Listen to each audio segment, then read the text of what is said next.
العسر ولتكملوا العدة ولتكبروا الله على ما هداكم لعلكم تشكرون. الله أكبر الله أكبر لا إله إلا الله الله أكبر الله أكبر ولله الحمد. আপনাদের সকলকে জানাচ্ছি আজকে ঈদ উল ফিতর এর শুভেচ্ছা, শুভকামনা। আমাদের সকলের এই দিনটি সুন্দরভাবে সুষ্ঠুভাবে কাটুক, এই দোয়া আল্লাহ রাব্বুল আলামিনের কাছে করছি। যাবতীয় প্রশংসা মহান রব্বুল আলামিনের, যিনি আমাদের এই একটি পবিত্র রমজান মাস এই সিয়াম সাধনা করে নিজেদের আত্মশুদ্ধি করে একটি মাস অতিবাহিত করার তৌফিক দান করলেন। আলহামদুলিল্লাহ।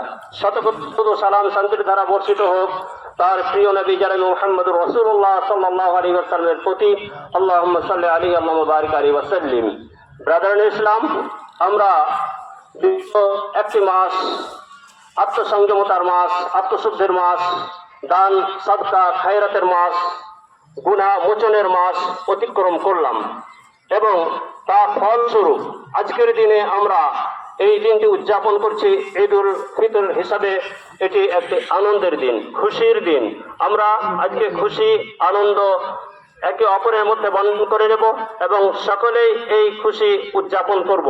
তবে এই খুশি প্রকৃতপক্ষে কাদের জন্য, কারা এই খুশি বা আনন্দ উপভোগ করবে, কারা এই আনন্দ উপভোগ করতে পারবে, প্রকৃতপক্ষে যদি দেখি তাহলে এই রমজান মাসের শিক্ষা যারা গ্রহণ করেছি এবং যারা নিজেদের জীবনে বাস্তবায়ন করব, তারাই প্রকৃতপক্ষে এই রমজান মাসের খুশি বা আনন্দ উপভোগ করতে পারবে। প্রকৃতপক্ষে খুশি সেই ব্যক্তি যে এই রমজান মাসের পূর্ণাঙ্গ সিয়াম পালন করলো এবং নিজের পাচন করিয়ে নিল। যেহেতু মুহাম্মদুর রাসূলুল্লাহ সাল্লাল্লাহু আলাইহি ওয়াসাল্লামের ভাষায়, মান সামা রমাদানা ঈমানান ওয়া ইহতিসাবান গুফিরা লাহু মা তাকাদ্দামা মিন যামবি। প্রকৃতপক্ষে যে ব্যক্তি সিয়াম পালন করলো এই রমজান মাসের ঈমান এবং নেকির আশায়, ঈমানের সহিত এবং নেকির আশায়, তার সমস্ত গুনাহ ক্ষমা করে দেওয়া হবে। তাহলে যদি আমরা সিয়াম পালন করে বিনা অজুরে, অজুর ছাড়াই সিয়াম না ছেড়ে যদি আমরা সিয়াম পালন করে আমাদের পাপ ক্ষমা করিয়ে নিতে পারি, তাহলে আসলে আমাদের জন্য খুশি। যারা এটা করতে পেরেছে তাদের জন্য খুশি। প্রকৃতপক্ষে খুশি সেই ব্যক্তি, সেই আনন্দিত, সে আনন্দ উপভোগ করবে যে ব্যক্তি এই রমজান মাসের কিয়াম করতে পেরেছে, যে ব্যক্তি প্রকৃতপক্ষে তারাবির নামাজ, তারাবির সালাত আদায় করতে পেরেছে। এর সপক্ষেই তো মহানবী মুহাম্মদুর রাসূলুল্লাহ সাল্লাল্লাহু আলাইহি ওয়াসাল্লাম বলছেন, মান কামা রমাদানা, যে ব্যক্তি রমজান মাসের কিয়াম করলো, যে ব্যক্তি রমজান মাসের প্রকৃতপক্ষে কিয়াম করলো, তার পূর্বেকার গুনাহ, সমস্ত গুনাহ ক্ষমা করে দেওয়া হবে। আল্লাহ নবী বলছেন প্রকৃতপক্ষে আনন্দিত সেই ব্যক্তি যে ব্যক্তি লাইলাতুল কদরের ইবাদত করে, লাইলাতুল কদরের রাত্রি জেগে আল্লাহ রাব্বুল আলামিনকে সন্তুষ্ট করতে পেরেছে, সেই ব্যক্তি আসলে আনন্দিত প্রকৃতপক্ষে। নবী সাল্লাল্লাহু আলাইহি ওয়াসাল্লামের ভাষায়, মান কামা লাইলাতুল কদরি ঈমানান ওয়া ইহতিসাবান গুফিরা লাহু মা তাকাদ্দামা মিন যামবিহি। প্রকৃতপক্ষে যে ব্যক্তি লাইলাতুল কদর জাগলো এবং কিয়াম করলো আল্লাহকে সন্তুষ্ট করার জন্য ঈমানের সঙ্গে এবং নেকির আশায়, তার সমস্ত গুনাহ ক্ষমা করে দেওয়া হবে। তাহলে এই সমস্ত ব্যক্তিরা যারা প্রকৃতপক্ষে এগুলো করতে পেরেছে, যারা এই রমজান মাসে তওবা করে প্রকৃতপক্ষে ফিরে আসতে পেরেছে, তাদের জন্য আজকের দিনটি আমাদের করার দিন। আর যদি আমরা এগুলো করতে না পারি তাহলে এটা আমাদের ব্যর্থ। আমরা অনেকে এই রমজান মাস এসেছিল, আমরা ইবাদতে মত্ত হয়েছিলাম, দেখেছি, আমরা ইবাদতে লেগেছিলাম।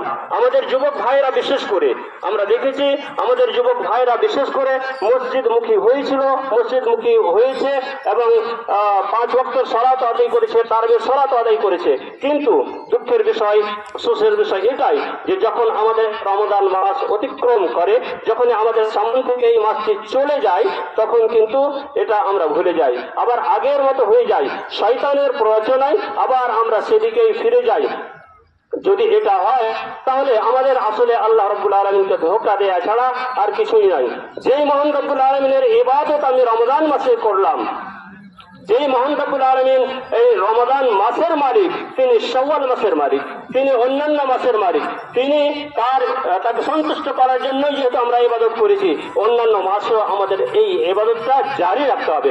যদি আমরা বিশেষ করে এই রমজান মাসে শুধু ইবাদত করে ছেড়ে দিই এবং শেষ করে দিই, তাহলে এটি একটি উদাহরণ দেওয়া যেতে পারে যে নবী সাল্লাল্লাহু আলাইহি ওয়াসাল্লামের মৃত্যুর কালে যখন আল্লাহ নবী মৃত্যুবরণ করলেন, তখন অনেকেই মেনে নিতে পারছিল না। আল্লাহ নবীর সঙ্গে যে ভালোবাসা, আল্লাহ নবীর সঙ্গে যে একটা প্রীতি, প্রেম, ভালোবাসা, আল্লাহ নবীর যে আনুগত্য, আল্লাহ নবী মৃত্যুবরণ করেছেন, এটা মেনে নিতে পারছিল না। বিশেষ করে হযরত ওমর রাদিয়াল্লাহু তাআলা আনহু, তিনিও মেনে নিতে পারছিলেন যে আল্লাহ নবী মারা গেছেন, ইন্তেকাল করেছেন, তিনিও মানতে পারছিলেন না। তখন তিনি জোর গলায় বলছিলেন যে ব্যক্তি বলবে যে আল্লাহ নবী মুহাম্মদ সাল্লাল্লাহু আলাইহি সাল্লাম মারা গেছেন, তার গর্দান আমি উড়িয়ে দেবো। এই হযরত ওমর রাদিয়াল্লাহু তাআলা আনহু এই বক্তব্যটি রেখেছিলেন এবং সমস্ত লোকের সামনে বলছিলেন, ঘোষণা করে বেড়াচ্ছিলেন। হযরত আবু বকর রাদিয়াল্লাহু তাআলা আনহু দেখলেন যে হযরত ওমর এক ধরনের যেন পাগলের মতো হয়ে গেছে, আল্লাহ নবীর মৃত্যুতে শোকে যেন পাগলের মতো হয়ে গেছে। কাজেই হযরত আবু বকর রাদিয়াল্লাহু তাআলা আনহু তাকে এক জায়গাতে দাঁড় করিয়ে লোকের সামনে, সবারই সামনে তিনি একটি কথা বললেন, আর একটি খুব গুরুত্বপূর্ণ এবং দামি কথা বললেন। যে তিনি বললেন যে ব্যক্তি মুহাম্মদ সাল্লাল্লাহু আলাইহি সাল্লামের পূজা করত, মান কানা ইয়াবুদু মুহাম্মাদান ফাইন্না মুহাম্মাদান ক্বাদ মাতা, যে ব্যক্তি মুহাম্মাদের উপাসনা করত, জেনে রেখো আসলে মুহাম্মদ সাল্লাল্লাহু আলাইহি সাল্লাম ইন্তেকাল করেছেন। ওয়া মান কানা ইয়াবুদুল্লাহ ফাইন্নাল্লাহ হাইয়্যুন লা ইয়ামুত, আর যারা আসলে আল্লাহর ইবাদত করত, আল্লাহ জীবিত রয়েছেন এবং সারা তিনি কিয়ামত পর্যন্ত আছেন, থাকবেন।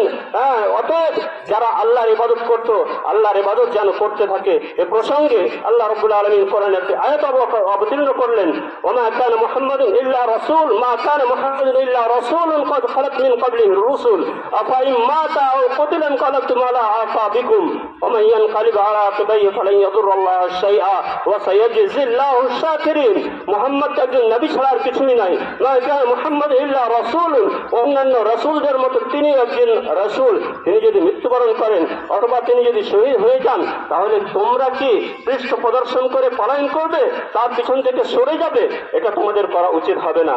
কাজেই এই রমাদান মাস এসেছিল, আমি উদাহরণটি এখানে পেশ করলাম এই জন্যই, রমাদান মাস এসেছিল, আমরা এই রমাদানের মাসের একটি গুরুত্ব এবং মাহাত্ম্য বুঝে এই মাসে ইবাদত অবশ্যই অনেকেই করলাম।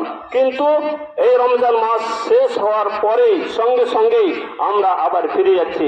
যেন এমনটা না হয়, যারা আসলে মসজিদমুখী হয়েছিলাম, যারা আমরা সালাত ধরেছিলাম, যারা আমরা দান খয়রাত করছিলাম, আমরা যেন এই কাজটা জারি রাখি।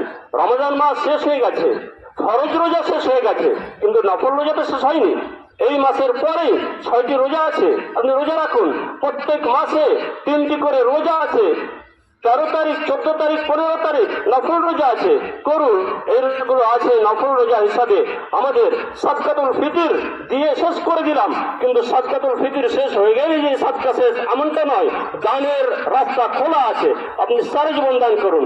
কিয়ামুল লাইল, রাত্রে এই তারাবির নামাজ আমরা পড়লাম, তাই বলে রমজান মাস শেষ হয়ে গেলে কিয়ামুল লাইল শেষ এমনটা নয়। এই কিয়ামুল লাইল অনবরত রয়েছে এবং থাকবে। আপনি প্রতিদিন 1/3 রাত্রে উঠে আল্লাহ তাআলার কাছে দোয়া করুন, ইবাদত করুন। আল্লাহ তাআলা কবুল করার জন্য প্রস্তুত আছেন। কাজেই এই সময়গুলো শেষ হয়ে গেছে এমনটা নয়। আমাদেরকে লক্ষ্য রাখতে হবে বিশেষ করে যে রমজান মাস শেষ হয়ে গেল বলে আমাদের ইবাদত শেষ এমনটা নয়।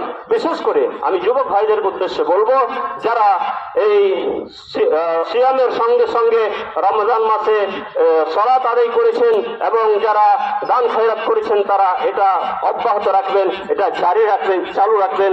আর বিশেষ করে এই ঈদের খুশি বলে আমাদের যুবক ভাইয়েরা কিছু কাজ করে যেগুলো শরীয়ত সম্মত নয়। বিশেষ করে এই দিনে খুশি মানাতে গিয়ে আমরা আমাদের যুবক ভাইদেরকে দেখেছি, বিশেষ করে যে পায়জামা পোশাক, যে প্যান্টগুলো পরে, সেই প্যান্টগুলো ঝুলিয়ে পরে এবং অহংকার করে চলাফেরা করে, যেটা আসলেই আল্লাহ নবী জনাব মুহাম্মদুর রাসূলুল্লাহ সাল্লাল্লাহু আলাইহি ওয়াসাল্লাম এদের সম্পর্কে কঠোর নির্দেশনা দিয়েছেন। সালাসাতুল লা ইউকাল্লিমুহুমুল্লাহ, 3 প্রকার ব্যক্তি যাদের সঙ্গে আল্লাহ তাআলা কথা বলবেন না কিয়ামতের দিন। ওয়ালা ইউযাক্কিহিম, তাদেরকে পবিত্র করবেন না। তার মধ্যে একজন ব্যক্তি, এক প্রকার ব্যক্তি, আল মুসবিলু ইজারাহু, যার লুঙ্গি ঝুলিয়ে পড়ে, প্যান্ট ঝুলিয়ে পড়ে, যারা ঝুলিয়ে পড়ে আর এটা অহংকার পছন্দ করে। অন্য একটি হাদিসে এসেছে নবী সাল্লাল্লাহু আলাইহি ওয়াসাল্লাম বলছেন, মা আসফালা মিনাল কাবাইন ফাহুয়া ফিন্নার, টাকনার নিচে যেটুকু থাকবে সেটি জাহান্নামে যাবে। অতএব সতর্কতা অবলম্বন করতে হবে। এই খুশি উপলক্ষে যেন আমরা অশ্লীল অপকর্মে জড়িয়ে না যাই, অশ্লীল কাজ থেকে আমাদেরকে বিরত থাকতে হবে।